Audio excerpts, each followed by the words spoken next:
methane emissions from oil and gas production is a big problem. Methane is a much more potent greenhouse gas than CO2 over the short term, about 83, 87 times. And there are a lot of efforts in Canada and the US to clean it up. Well, there's a new study out from Ceres about company-specific methane emissions, and it turns out that some companies are much, much worse than others. So we're going to talk to Andrew Logan from Ceres. So welcome to the interview, Andrew. Great, thanks for having me. Can we start with an overview of your study, please? Sure. Well, what we set out to do in this study is, it turns out, something that hasn't been done before, which is to look at company-specific data, for the US. That companies have to report to the Environmental Protection Agency every year, and see if we could use that data to tell us something about the relative performance of different companies, across this industry. Methane has been an area of growing concern for the investors that we work with for quite some time, for some of the reasons that you just mentioned, that it is a powerful greenhouse gas. It's also something that we think, if it isn't addressed, really threatens the social license of companies in this industry in a decarbonizing world. And yet, for all the engagement that investors have done on this issue, what they haven't had is sort of good data that helps them understand who are the leaders and who are the laggards. And so what we set out to do, and what I think we've done, is to take the data that exists, problematic though it is in many ways, and actually look at the specific performance of specific companies, in the most recent year available, which was 2019. Well, Andrew, can you give us a couple of examples of the best performers and a couple of examples of the worst performers?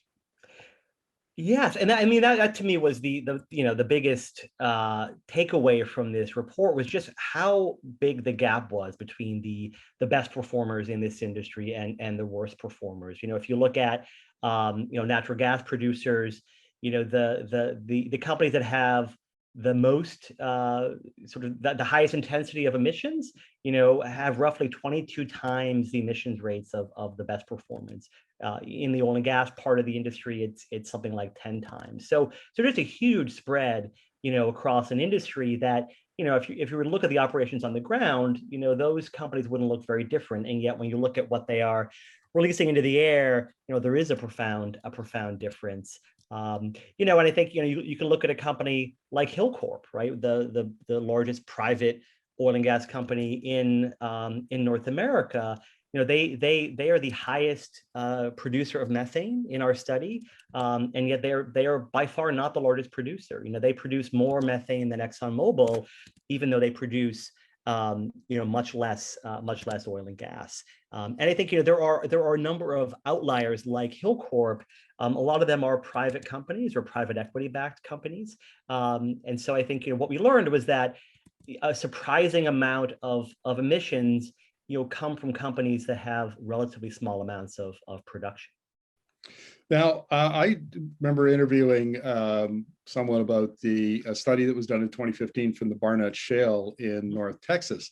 And what they did is they went down on the ground with and measured specific leases, well sites in the Barnett. And what they found is 50% of the methane emissions were created by poor maintenance and repair. So you might have a broken valve, you might have the hatch of a gas plant facility that was left open, nobody noticed it. And that seemed to be the easiest, it was low-hanging fruit, I guess. And did you find something similar in your study?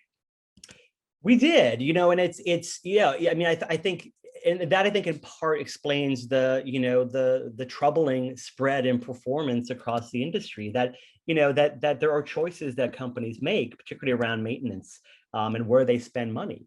And I guess what we're finding out is that some companies choose to prioritize good maintenance, and others clearly don't. And they would choose to spend all of their every last dollar recycling that money back into the ground in the form of new wells. So this is a solvable problem, and it's a choice that companies are making, either to prioritize addressing these leaks and maintenance issues or not. It's not rocket science, but it is a series of choices that companies have to make, and that I think is in part why we see this gap between private operators and public operators. I think the private operators show us what industry will do when nobody is watching, when they don't have public shareholders to report to. And so I think that is the next frontier for anyone sort of looking at addressing methane in this sector is how do we extend scrutiny to all the companies, not just the biggest and the most public.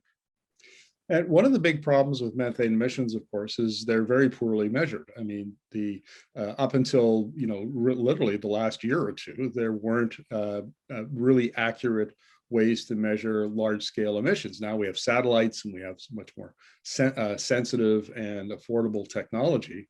And studies that have been done recently show that the problem is much worse. It could be 1.5 to 2 times, 3 times the official estimates. And that's got to be a concern.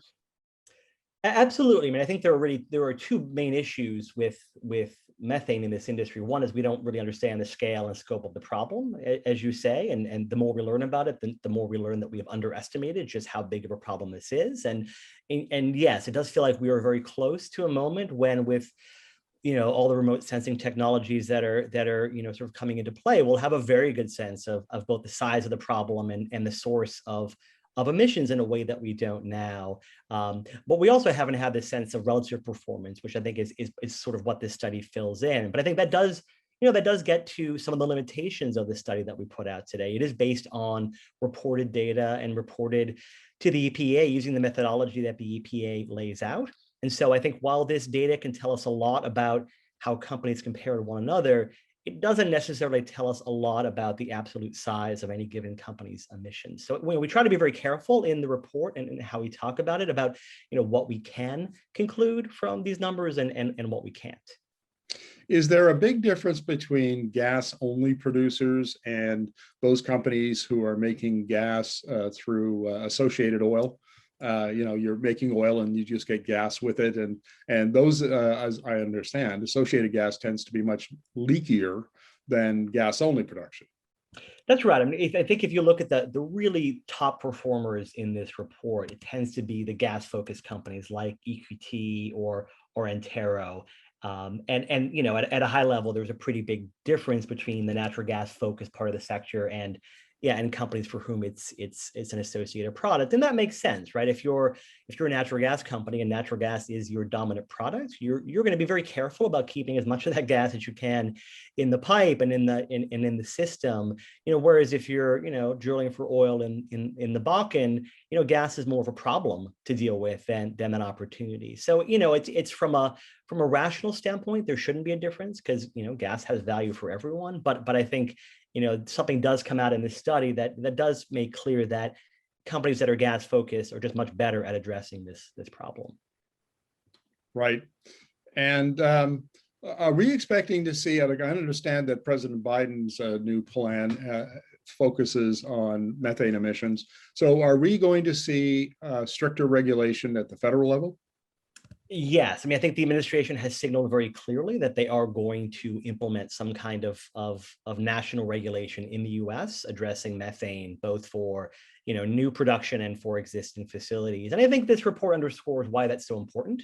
I think it both shows that when companies prioritize methane reduction, they can actually operate to a very high standard. But it also shows that if there's no requirement to do that, many companies will choose to operate in a sort of sloppy and leaky way. And what's needed is for regulation to set a fairly high bar so that we can't have free riders contributing to the problem. Well, Andrew, thank you very much for this. Really appreciate it. I always enjoy your insights. Great, thanks for having me.